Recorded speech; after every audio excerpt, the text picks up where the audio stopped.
going up for this, Jim? Listen, I thought it was a brilliant game of football. First and foremost, I thought it was really entertaining. I would imagine from a neutral's perspective, quite end to end at times. Both teams having good chances, both goalkeepers making good saves. But yeah, I'm sitting here at the moment, and it certainly feels like we've dropped a couple of points this evening. Obviously we shot ourselves in the foot with the first goal that Hibs get. It's a mistake. At the end of the day, these things can happen. With the goalkeeper situation, we want them to be brave. We want them to come for crosses. He just hasn't got any purchase on the ball, trying to punch it. The second one again, it's a mistake. But I don't blame the goalkeeper for that one, to be honest. I've spoken to the midfielder. When we drop in there, we need to make sure that we have a good awareness of what's around us at that time. We want to play a certain way, and unfortunately, we just dwelled on the ball a little bit. The Hibs midfielders nicked it, and obviously, I think it was Bowie, was it, that puts the ball in the back of the net. So, yeah, really disappointing in the first two goals that we conceded. But overall, I thought the performance was outstanding. And the fact that I'm sitting here, it's very rare in the time as a manager at any of the clubs I've been at that I've ever, sat in the press room saying I felt we dropped 2 points. And that's the way I feel right now.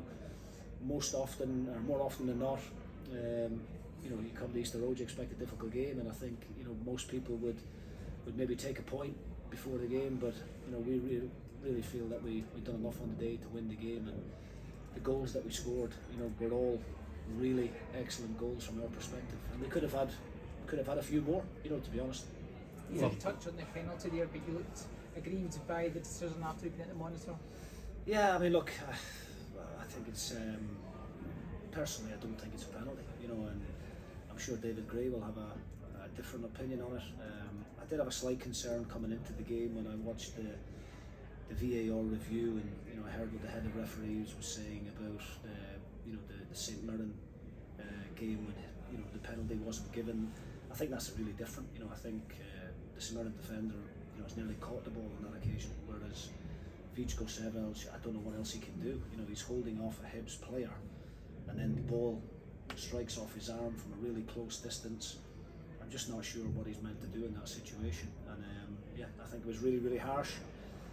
These decisions are very subjective, I think, but certainly with the opinion of what was given on the previous game here against St Mirren, I think subconsciously as a referee that must be in the back of your mind, and look, it's a sore way to drop points, without a doubt.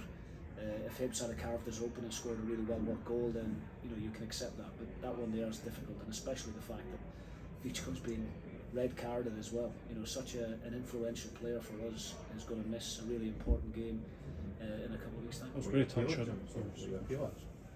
Well, we'll have a look at it, but I think by the letter of the law, I mean, I thought if it was a deliberate handball, then that might be different, but apparently he's denied a clear goal-scoring opportunity, and by the letter of the law, then I think that that does lead to the red card. But we'll have a look at it as a club, obviously, and we'll ask for the opinion of a few people and see what options are available to us. David Gray after that game wanted kind of clarity, I suppose, of the rules. Will you kind of seek something similar from your point of view? Look, I mean, it's disappointing that this is the main talking point, and VAR, as I said, decisions have always been subjective since it's been brought in, and it's really difficult for referees, it's really difficult for defenders now,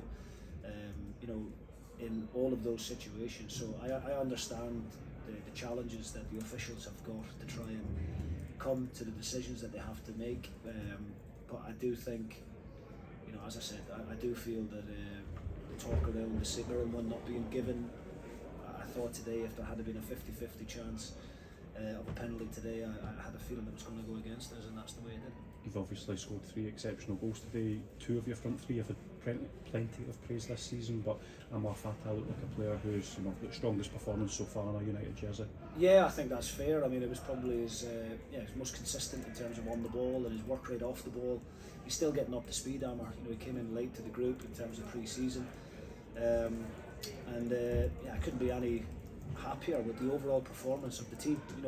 I know, as I said, the mistakes will be highlighted for the goals against, but as a performance, to come to such a really good opposition in Hibs, who have been, arguably, one of the top 2, top 3 teams in the country for the last 12 months.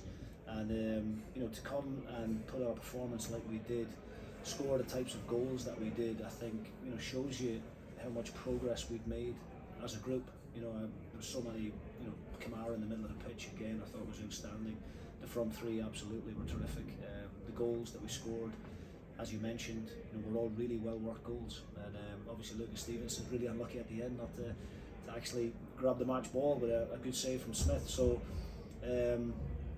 we can look at the positives and really try and use that to motivate us. Of course, we'll look at the areas that we need to do better, and there are a few situations there where we could maybe manage the game a bit better.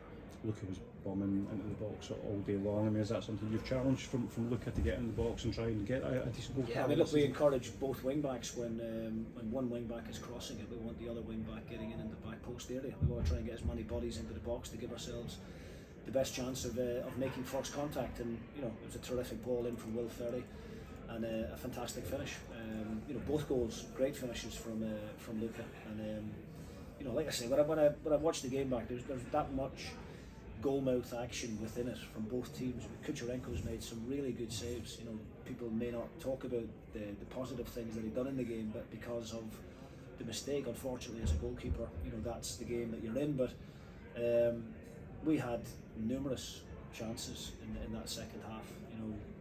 I thought on a few occasions we could have got the shot off a little bit sooner.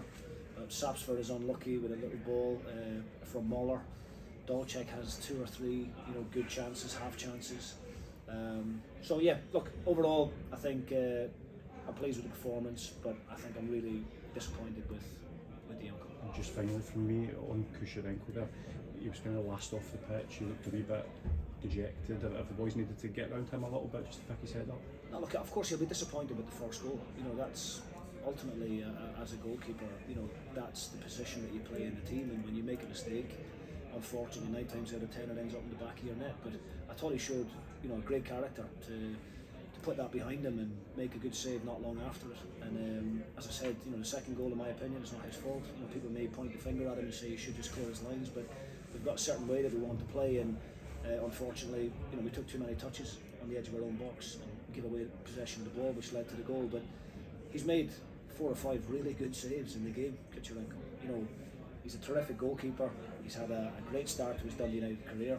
Unfortunately today, a mistake has cost us, but we'll certainly not point fingers. I've said it previously, that's not the culture that we have within our dressing room. We don't point fingers and blame on anybody. We're all in it together, and everyone